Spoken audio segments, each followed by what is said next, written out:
Ross from Prime Circle is joining me in studio. Thank you so much for joining me. Thanks for having me. I have another thing to clap about. The band just turned 13 years old. Yeah. Happy birthday. Thank you. What does it feel like to have a band that's a teenager? It doesn't feel like we've been together that long. It was weird when they said, oh, this is going to be the 13. And I thought, oh, cool, because we didn't celebrate a 10 or 11, obviously. We just, Right. 13 is my lucky number. Okay. So I said, cool, we're going to have a birthday party this time around and we'll do a birthday tour. So 13 years, man, I can't believe it. I thought we would have killed each other by now. Well, did you ever think that you would be together for this long? No, I actually joined the band. I was just joining the band for 1 year and then I was going to move to the UK. And it just stuck. And then I just kept going, yeah. Well, what's the most challenging moment that you can remember from being in the band?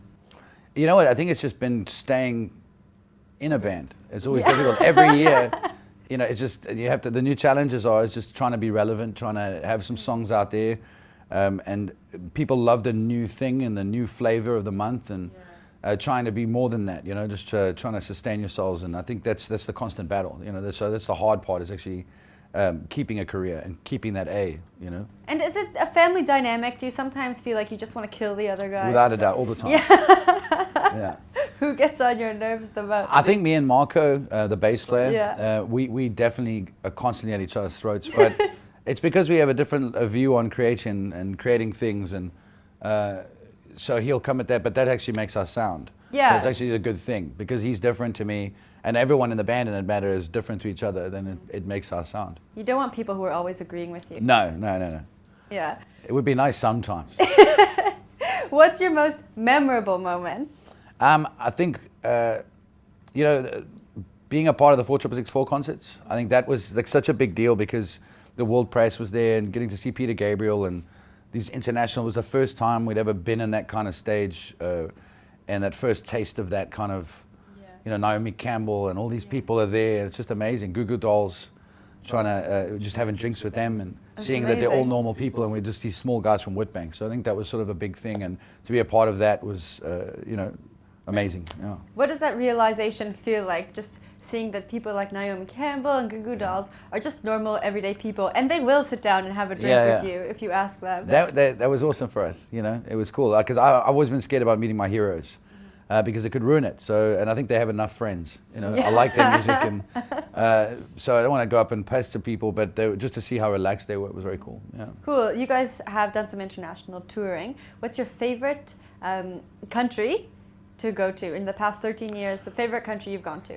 Well, India was an amazing mind-opening thing for us because we got to tour the whole of India. We drove and it was quite an eye-opening thing, a spiritual thing, as well as a good thing for music and meeting people and seeing how stereotyping, because people stereotype South Africa all the time and go, what, you're a rock band?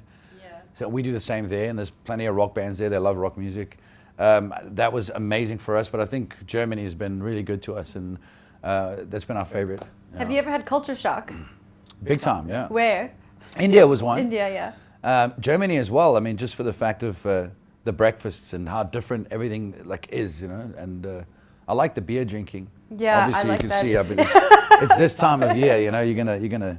But yeah, the beer drinking culture there was quite cool. It was a nice culture shock. Let's put it that way. Okay, awesome. And it's the holidays now. Christmas has just passed. Did you get your bandmates any Christmas presents? No, we never do. Never? The reason being is that we're really bad at buying presents. Okay. And we're always around each other, so you can't really do that. And we're quite cheap.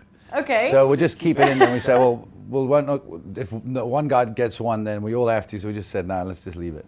Okay. Yeah, so we that's how we roll. All right. You're in Cape Town to play the V&A Waterfront New Year's Eve show tomorrow night. Tell me about that. Well, I was just there now and I saw the rig. I mean, it's amazing. It's lovely. That's part of my favorite thing to see at shows is the rigging and all that. It's like, it looks ugly, but it looks awesome at the same time. So I had all these speakers up and the PA system looks amazing. It's going to be, I think it's going to cause waves on the water that's that powerful. So I'm really looking forward to it. It's a great lineup and it's going to be great. Take me through the process of making an album. So you said all the songs are already written. Yeah. How do you draw inspiration for the songs? Do you all sit down and kind of collaborate? How does that work? We all sit down with some stuff, other stuff some guys bring, sometimes I bring stuff. We're quite a good team when it comes to that. We draw inspiration from each other. I think when you hear a good bass line, then it starts to kick out the vocal lines for you. And then storyboarding's always been a problem for me. It's always been something because I really want to keep it real, and I don't want to. I've heard so many songs that you hear that song start and you're like, great, and then the vocals start and the guy ruins it. Yeah. You know, so I don't want to be that guy. So Don't be that guy. Don't be that guy, Don't do man. that. So I've tried not to be as much as I can, and just looking at great stories from stuff in our lives and things that we aspire to, and yeah, there's some good stories on this one. Okay, Yeah. awesome. Do you have a particular favorite one that we can look out for? I don't know if you're allowed to talk about it now. Yeah. Okay. There's one called Doors, which is quite cool. It's about mindset and about being open to open doors, which we're really excited about. And there's another one about death, which is a really cool spin on death, sort of like speaking with him in person.